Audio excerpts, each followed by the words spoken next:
కార్తీక మాస పురాణముకు గూర్చి జనకుడు తెలుసుకొనుట.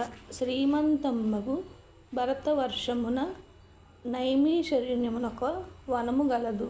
అందు పూర్వము మహామునీశ్వరులగు శౌనకాదులు క్షత్రయాగము చేయుచున్న సమయములో సకల పురాణములు నెరిగిన సూతమహర్షి వచ్చెను.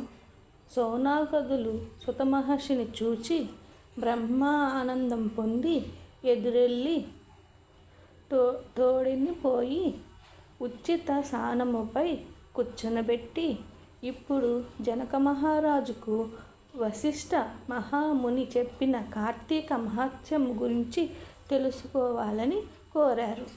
శౌనకాది మహామునులు కోరిన సూతమహర్షిని, శౌనకాది మునులారా, పూర్వం కార్తీక మహాత్మ్యము నారదునికి బ్రహ్మదేవుడు, పార్వతీదేవికి శంకరుడు, లక్ష్మీదేవికి విష్ణువు, జనక మహారాజుకి వశిష్ఠుడు చెప్పెను.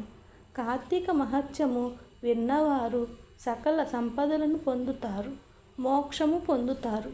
అట్టి మహాఫలము నొసగు కార్తీక మహాత్మ్యం గురించి తెలుసుకొనుట వినుడి. శ్రద్ధ శ్రమమునకు పోవుచున్న వశిష్ఠ మహర్షి దైవీన్యముగా ఒకనాడు జనక మహారాజుకు వద్దకు పోయెను. అట్లు వచ్చిన వశిష్ఠ మహామునిని జనక మహారాజు చూసి పరమ ఆనందం చెంది బంగారు ఆసనంపై కూర్చోపెట్టి, మహాత్మా, మీ దర్శనం వలన నా జన్మ పాప విమోచనమయ్యింది. మీరు నా గృహమున వచ్చినందుకు నాకు సకల శుభాలు కలుగగలవు. నేను చెయ్యదగిన పుణ్యకార్యం ఏదీ లేదు అనెను. జనకుని మాటలు విని వశిష్ఠుడు, నీకు శుభములు కలుగుగాక. నేను నా ఆశ్రమమునకు పోవుటకు నీ వద్దకు వచ్చాను. నా ఆశ్రమమందు ఒక యజ్ఞము జరగవలసి ఉన్నది.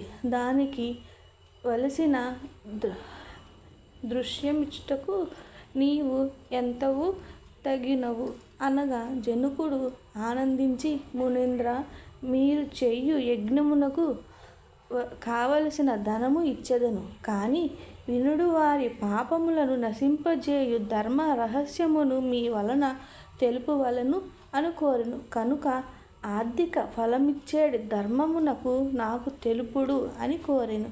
కార్తీక వ్రతము చేయు విధానం.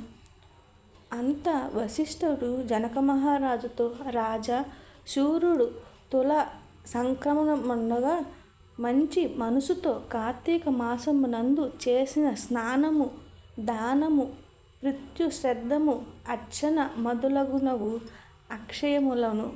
కార్తీక వ్రతము తుల సంక్రమణము ప్రారంభం నుండి కార్తీక శుక్ల పాడ్యము మొదలుకుని గాని ప్రారంభించవలను.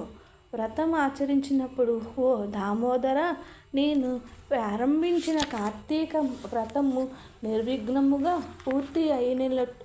పూర్తి అగుటకు తోడ్పడనము అని సంకల్పించి కార్తీక స్నానం ప్రారంభించవలెను.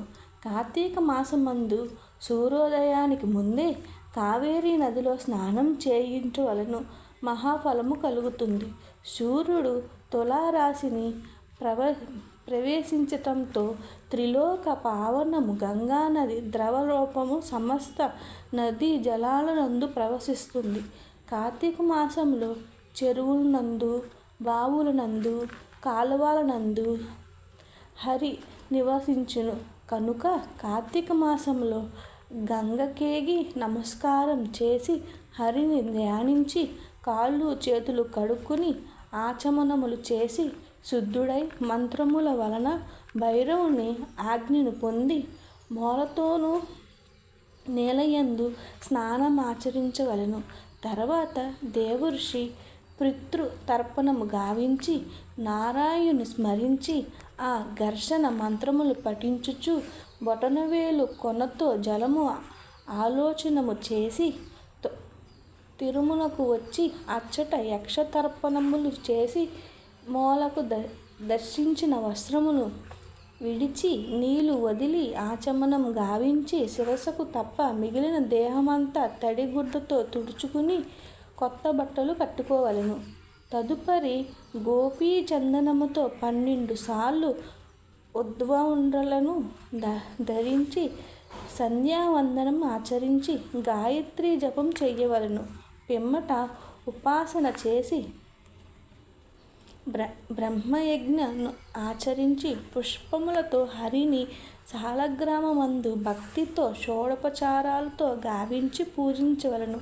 అట్ట పిమ్మట కార్తీక పురాణము చదివి గాని విని గాని ఇంటికి పోయి భక్తి శ్రద్ధలతో దేవార్చన గావించి వైశ్వదేవనును నెరవేర్పి భోజనము చేసి ఆచనము గావించి పురాణ కాలక్షేపము జరపవలెను.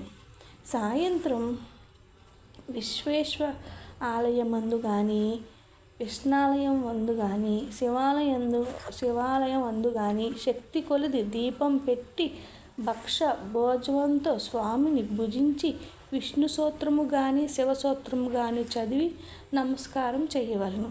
ఇట్లు కార్తీక మాసమున భక్తి శ్రద్ధలతో చేయువారు వైకుంఠానికి పోదురు. కార్తీక వ్రతమాచరించి బ్రాహ్మణుడు గాని క్షత్రియుడు గాని వైశ్యుని గాని శుద్ధుని గాని మునీశ్వరుని గాని స్త్రీని గాని పూర్ణావృత్తి పొందుదురు. కార్తీక వ్రతమాచరించి వానిని చూచినవాడు ఆ దినము చేసిన పాపములు విముక్తి కాగలదు.